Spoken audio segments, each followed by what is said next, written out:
Okay, folks, it's your buddy, Mike Messier. Argyle, just saw the movie.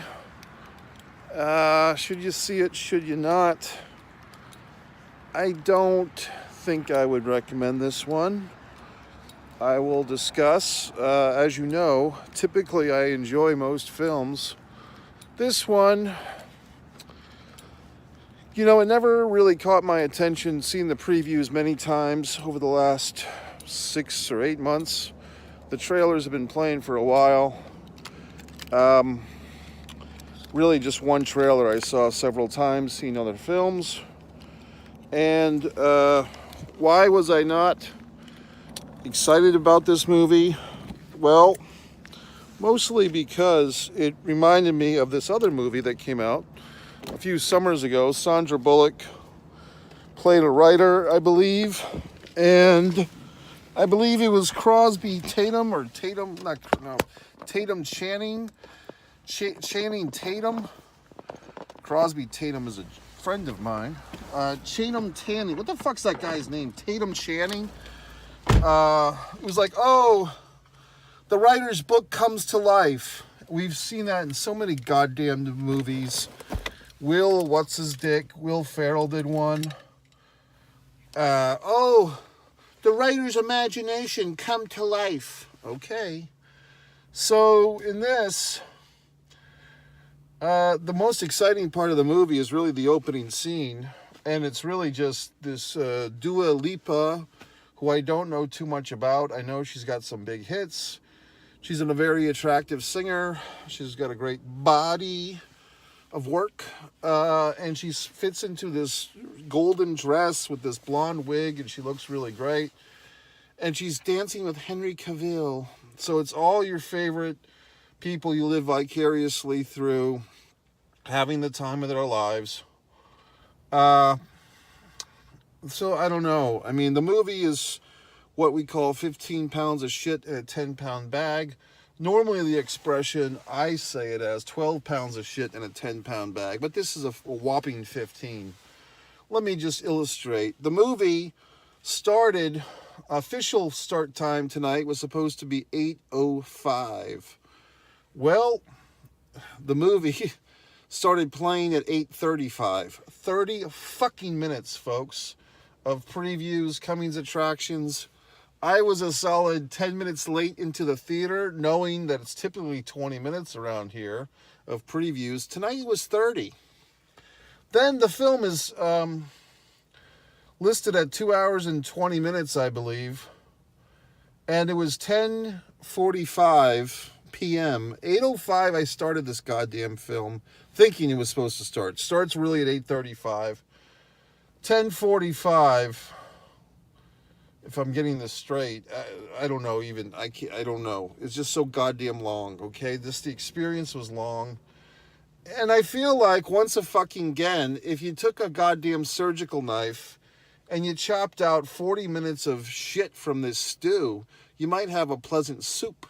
But no, it's just, one more layer of the onion, one more fucking storyline, one more intrigue. All these goddamn movies feel like a Japanese wrestling match in 1995 in the Tokyo Dome. One more false finish, as if layering false finish upon false finish is going to cover up from a shitty movie. Well, it doesn't. It just makes it shittier.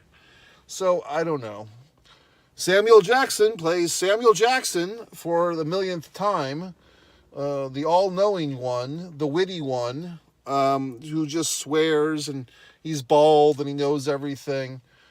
Now I have a new thing I hate about movies. I have a lot of things about movies, because I go all the time, but there's certain tropes and cliches I hate. A new one in the last few years has been text on the screen. I actually don't think this movie did that one, where the characters are texting and you see the little text bubbles on the fucking screen. You know what movie did that a lot? Was, I want to say, the 50 Shades of Grey movies, when the slut and the fucking sadomasochist guy are texting each other with their love and their sex, and all their texting is on screen. It's such a goddamn lazy cop-out. It's so unfucking cinematic, and these assholes do it all the time. Why, you might ask? Because they don't know how to write a goddamn screenplay like I do. But I wasn't born into the goddamn business, so all my wonderful screenplays sit on a fucking shelf and collect award after fucking award, yet don't get made. Oh, woe is fucking me. So anyway, actually, woe is the world, because if my scripts, wonderful scripts that I write, were being made, we wouldn't be sitting through this hot garbage, okay?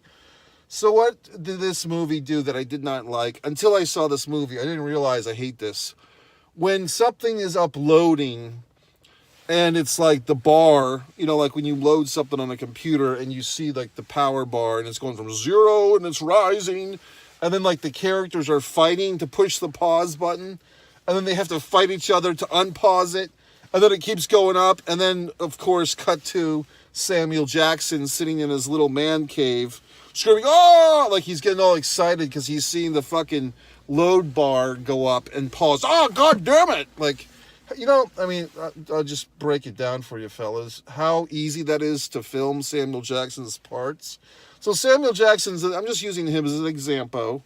He's in this movie quite a bit, but what they do with Samuel is he's not really involved with too many other characters from my memory. He's basically involved with the leads.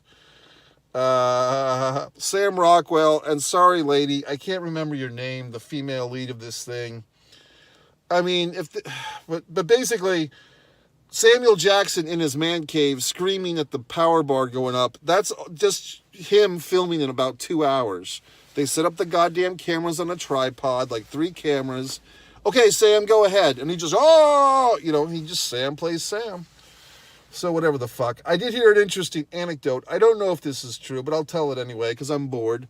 I heard that Samuel Jackson, when you make a film with him, he likes a little Sam stipend, like a little bonus on top of what you pay him. He likes a certain amount of cold hard cash to go play golf for the day. That's the rumor mill that I heard. Like, you got to pay him his fee, and then you got to pay him like a daily golf fee, so he can go out and play golf wherever the fuck he is. So good for him. But very similarly, about a year ago, there was some movie with Samuel Jackson and Uma Thurman, which once a fucking again, just take some big stars, cram them in a film together. It feels like it's 2002. I mean, that's what this movie feels like. It feels like we're just going to drag out the same assholes you've known for 20 years. Here's Catherine O'Hara, and I've been watching Schitt's Creek for like a month now, and I've enjoyed it thoroughly. But it's like, now I'm sick of Catherine O'Hara, because before I started watching Schitt's Creek, I was like, man, whatever happened to that lady? She was in the Home Alone movies, and she was always so funny on SCTV, and I couldn't even remember her name. Then it's like, oh, she's been on this major fucking sitcom for 15 years, Mike, that you haven't watched. So then I watch it, like, oh, she's actually been having a great career. I just didn't realize it. And now I see her in this, and it's like, I just want to watch a 22-minute episode of Schitt's Creek and not this 2-hour and 40-minute fuckfest of a film. So basically, you just take all these characters and you cram them in this big bloated storyline. Oh, so many bad lines of cliches. There's also another, believe it or not, Taylor Swift fucking conspiracy going around about this movie. But some of the winning lines of dialogue in this thing were, you got this. Any movie that has the line, you got this, is a piece of shit to begin with. They even had the line, you got this, in the George Foreman film a summer ago, which the George Foreman film was actually pretty good. But any fucking movie, if you're writing a goddamn screenplay and you have the character say to another character, you got this, take your goddamn marker and scratch that fucking line out, assholes. Then the next one is, are you okay? So I saw some type of video or some type of article about that in one of these screenwriting books I was reading, and it was a woman writer, I believe, said, are you all right, is like the worst line of movie dialogue. But I think they haven't been saying, are you all right? They're probably using an IA system to look that line up, are you all right? Instead, they write, are you okay? The Mission Impossible fucking movie from last summer had about 20 are you okays, mostly from the Tom Cruise character. some crazy stunt would fucking happen, and then Tom Cruise's asshole character would say, "Are you okay?" So if you see a goddamn movie and they say, "Are you okay?" you know, once a fucking again, the dialogue is dog shit. So in this one, we had at least one "Are you okay?" Here's another problem with this movie. You ready, folks? I mean, they talk about this whole fucking, May, December thing, the older male actors with the younger actresses, blah, blah, blah. We've been hearing that forever, but still they do it. I don't know how old Sam Rockwell is. I mean, I know he's been around famously for at least 20 years. I would guess he's around 50. I mean, he does look good. He's in great shape. He's a smaller gentleman, but he's in good shape. This actress, I really don't... Bryce Elizabeth Howard. I was thinking of fucking Terrence Howard the whole time, but it's like Bryce Elizabeth Howard. Okay, never fucking heard of her. She looks like she may be 30-ish, 30-ish. Maybe late side of 20s, 30-ish. So, I mean, I would guess there's a 15 to 20 year age gap. And it just, to be honest with you, it wasn't the age. They felt, the two leads, that like they start off as kind of opponents, then it's revealed, oh, we were really partners. Oh, we were really fucking. Oh, there's no goddamn chemistry whatsoever. It feels like a brotherly, sisterly, friend chemistry. I'm just telling you, they did not have the look of a couple that was like, oh, of course they have to be together, or opposite of that, like the odd romance couple that can be kind of hot and steamy at times. It felt like a couple that would have broken up and then just been friends. Like some small Palooka town couple. Oh, they fucked for 6 months, then they went their separate ways. Now they go to each other's weddings and nobody cares because there was no chemistry or no threat of them ever being together. There's no goddamn chemistry between the two leads. And that's not something I typically go into in these Mike's Instant Movie Reviews. But if you see this movie, if you happen to be caught into it, I think you'll agree there's no chemistry with these two. Also, Catherine O'Hara says a line late in the film, "Finish him!" Mortal Kombat fucking reference. When at the end, I'm giving spoilers by the fucking way. When the Sam Rockwell character is getting his ass kicked at the end of the movie, she's beating him up, or whatever the fuck, Kyle or Kylie, whatever the fuck. He says, "I love you. I've always loved you." Heard that a million fucking times. There was a lot of and just dialogue that stunk. Okay? I did see a little, as you may or may not know, I don't like to watch the reviews or anything before I see a movie. I like to go in cold as a cucumber. But with this one, I really didn't want to see this movie. But I was in a situation tonight where I don't really want to get into the personalities, but I'm basically avoiding people, okay? So I went to the movie to avoid people, to kind of hide out for a few hours. And, this movie was a place to go so I could hide out. And I conked out a few times, to be quite honest. I did have the whole cinema to myself, like a nice big theater. As you may or may not know, in this town of Jacksonville, the Regal Cinema is kind of like the theater that's open the most, but it has the worst auditoriums, meaning that they don't have the reclining chairs that I like, that everyone likes. Their audio, their picture are the worst. Yet they are the theater that is closest to me where I live now, and also it's open the latest. So they actually had a 10:20 screening of Mean Girls, a musical, which I still have not seen tonight, which I thought about seeing. So just, looking at the time, looking at all the theatrical, I'm like, well, I'll go fucking see Argyle. And this is what I heard, this little short on YouTube, okay, folks? Because not only do I make YouTube content like this, I also watch other people's things. Some bizarre lady who's been coming up on my shorts feed, I haven't fucking subscribed to her, but she did some video where she's saying that there's this conspiracy, another Taylor Swift conspiracy. And I think that's the ultimate mark of success. Like, if you are such a household name that people are making conspiracy theories about you, you are famous, right? So basically, the Taylor Swift ARGYLLE conspiracy is on the back of one of her albums. Apparently, Taylor Swift has a fucking picture of her cat. She owns an ARGYLLE cat, apparently, in a backpack, like in the backpack that in the movie, there's the ARGYLLE cat, whose name is Alfie, and he's in a fucking backpack. Like, basically the whole movie, the cat's in this fucking backpack. So I do respect Taylor Swift. I did see her Eras concert film, but I don't have all her albums. I have one. I have the 1998 or 1989 album. Yeah, I have a special import, 1988. I don't even have the 1989. I have an import from East Germany, the 1988 Taylor Swift CD. But basically, the conspiracy goes that Taylor Swift wrote this fucking movie. Okay, and why would you think that? Well, apparently she owns an ARGYLLE cat. The movie's called ARGYLLE. It's got the similar looking cat in the film, same backpack.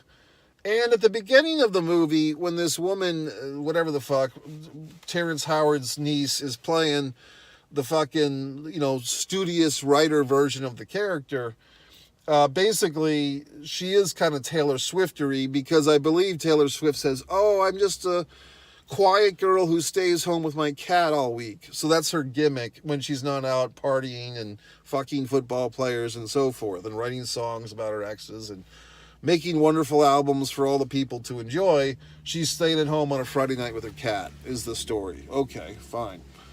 So the point of the matter is this: it kind of feels like this character is kind of doing that. And then there's even a line in this movie that the Rockwell character says. He says something to the effect of MK Ultra on steroids. Now they don't go into what MK Ultra is, but Candace Owens has done many videos. There's other videos. It's a real thing. This is one of those things you tell assholes about. Like, I told a friend of mine about the Mandela effect, and he just thought that I made it up. Like, he just thought that I had created the whole thing. When I'm like, look, shit for brains, there's millions of people making videos and talking about the Mandela effect. I did not invent it. I'm telling you because you're ignorant. But same thing with MK Ultra. If an asshole doesn't know what it is and you tell them, they think you're fucking nuts. No, shit for brains. Look it up. Google it, shithead. It's all over the place. So they make this MK Ultra reference in this movie, which I thought was interesting. And then you kind of think, well, shit, is Taylor Swift an MK Ultra kid? Like, is she a plant? Like, is she, is it like Tavistock with the Beatles? Or is some fucking government agency writing all her pop hits just to fucking brainwash the youth or whatever the fuck? If you've seen my interview with Mike Williams from the Paul is Dead YouTube channel, you'll see that I fucking interviewed this gentleman, nice guy, and he's got this whole thing on Tavistock and the Beatles lyrics and the Beatles and Paul is Dead and replacements and all this stuff. Other weird shit you can find on YouTube is basically videos about celebrity death faking, like the best one is Jim Morrison, was not killed. He was repackaged as Rush Limbaugh. That's a great one, if you can find that anywhere, because I think some of those videos have been removed. I'm not making this stuff up. These are just weird videos I've seen. So going to see this movie, I still didn't want to see it. I saw one review gave it like a 1.5 stars out of 5, which is pretty low. So I go see this fucking thing, and I'm just telling myself, don't take it too seriously. Just laugh at it. Don't get all worked up into a hissy about it. But I can't help myself. I got worked up into a hissy about it because it's such a waste of, not even potential, but just, why is this movie playing on all these screens? The digital, the Dolby Cinema, the IMAX. Like, it's not a good movie. I went to see it because I have this fucking subscription plan, which is nice. I paid for it up front for the whole year. So basically I can see all these movies for 54 cents with the app. which is just the surcharge for the convenience fuck or whatever the fuck. But I've already paid for the movies for a year. So whether I go see this movie or not, it doesn't matter financially. It's just fucking 3 hours of my goddamn time that I've spent, okay? But that being all said, there was some scenes. Oh, there's the other thing about this movie that I hated. The goddamn martial arts. Can we have one movie that doesn't have a fucking martial arts fight scene? You know what I mean? Like, oof, oof, oof, oof, oof. Everything's a goddamn judo scene. I mean, do people fight in other methods, like just like punching and smash a bottle over somebody's head? I mean, it's just every fucking movie you see has its extended punching, judo, fucking whatever the fuck. You know what I mean? They all fight the same fucking way. I think I saw I saw the thumbnail of a fucking video about that.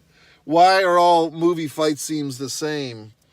But I don't think I watched the video because I'd like to know the answer. Why are all these movies for the last 20 or 30 fucking years, all the fight scenes are like this exaggerated judo, whatever the fuck it is. I don't even know if it's judo. It's just all the big punches, all the like the choreography.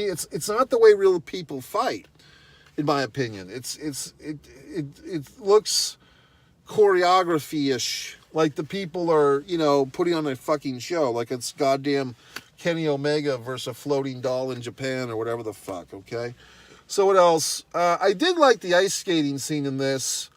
The ice, that was another thing. Like, they show this, like, little statue of a ballerina or an ice skater chick, and that kind of looked like Taylor Swift.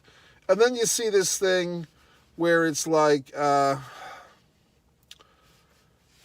what the fuck? I'm so tired. Basically, this fucking,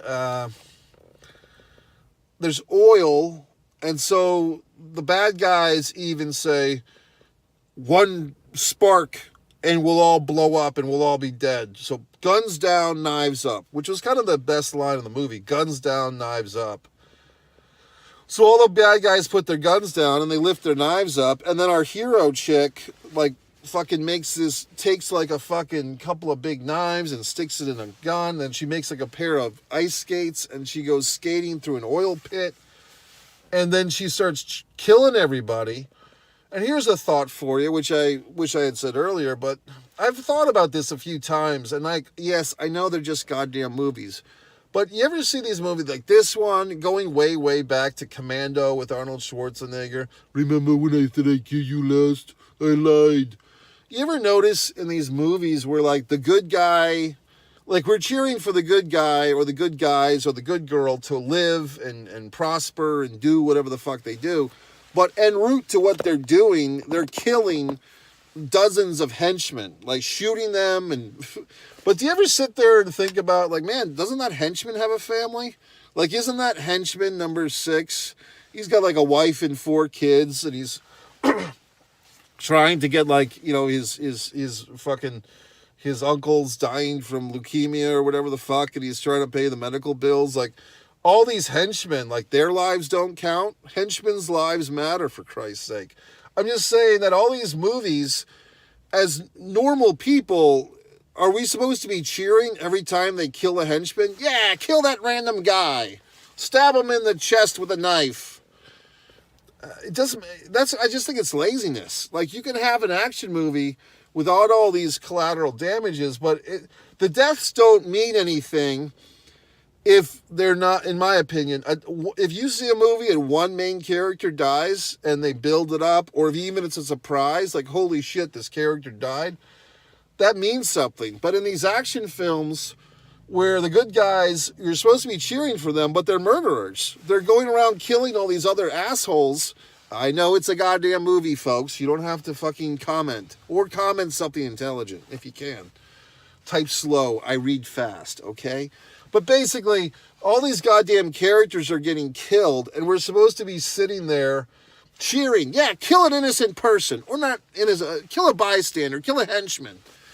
I don't know. I've thought about that for a long time. Like, you know, Rambo had, you know, and like, they're the bad guys, so they don't have lives. They don't count. Well, most of the bad guys are like us, they're just working for a living. You know, they don't know what the fuck they're doing. They're just getting paid to do some stupid shit. Yet here comes Rambo, here comes fucking Argyle, stabbing them, shooting them, slicing their throat. And we're all supposed to say, yeah, that person's lives is shit. Kill him. It's just a fatal fucking flaw.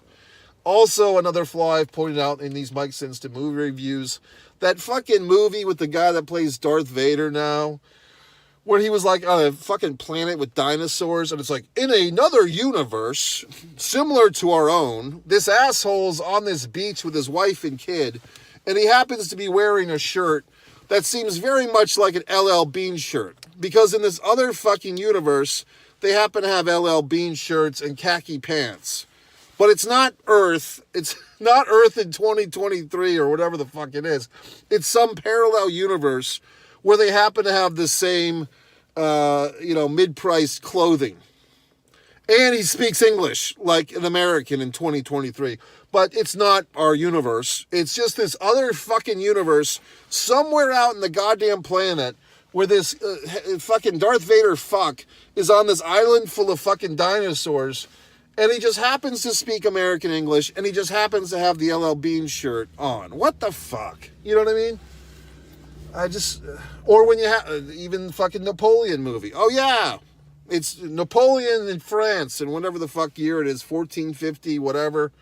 What the fuck was Napoleon, 1850? I don't fucking know.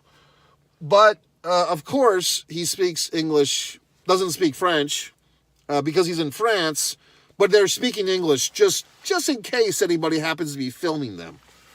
I don't know. It's just things that yes, I know they're not going to have fucking Joaquin Phoenix speak French for 3 hours, so we have to sit there and figure it out and read, God forbid. But I'm just telling you that these things discredit the authenticity of the film. Okay? You know? Anyway, whatever the fuck. So what else? I don't know. To be honest with you, and this is like the point where I don't want to hashtag. I mean, I wish I would get hashtagged to get more fucking viewers.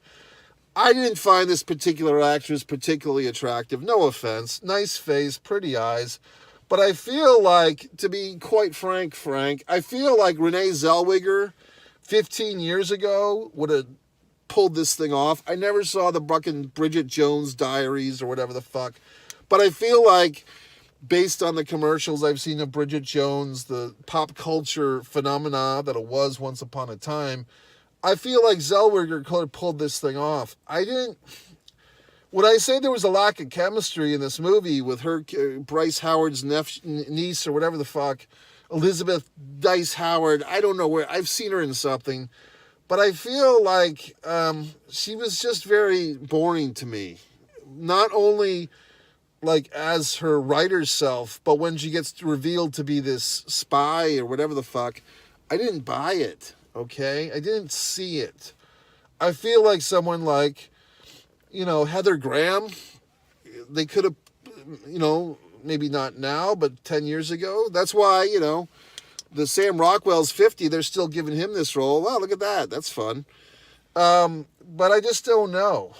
I just didn't feel much heat from this chick as far as I didn't buy her. She didn't do it for me, all right? I just think that there was, I don't know. I mean, I just didn't do much for me. I mean, maybe Emily Hampshire from fucking the movie I saw last night, Fitting In, or from whatever the fuck, Schitt's Creek once again. She might have done well with this. She didn't do much for me. And look, everyone's different. I just felt like she was kind of a plate of stale white bread in the middle of the film. Didn't do much for me. I don't know. Catherine O'Hara. Oh, what's his dick? Bryan Cranston. Oh. What's that show he was on? The drug show. I never watched that. Like, everyone got their dicks in an uproar. Oh, this chemistry teacher, he's a math teacher, and he sells crack. Never watched a fucking I saw one episode. It was an episode where they spun off the other guy, Gotta Call Sal. I guess there was more than one episode, but basically some asshole friend of mine at the time was like, oh, you never watched this show? Whatever the fuck it was. And I'm like, no. Well, we're watching season 4, episode 3. Okay. So just some random fucking episode he throws me in the middle of. And I believe that's when Gotta Call Sal came on. And I enjoyed it, but like I had no context for this thing. What was that show called that I never watched? So that's it, folks. I did not enjoy this movie. I had a nice nap or two. That was pleasant. I had the whole theater to myself. I may or may not have snuck a banana into the theater and ate it. I may or may not have had an apple to fulfill my daily fruit requirements. I may or may not have snuck a Aquafina bottle in there to not buy the goddamn soda because I don't want to pay $6 for a fucking bottled water. And I don't want to drink soda, okay? But I did not particularly think this movie was good. I still have not seen the goddamn Mean Girls musical. Maybe I'll never see it. What a crime and tragedy.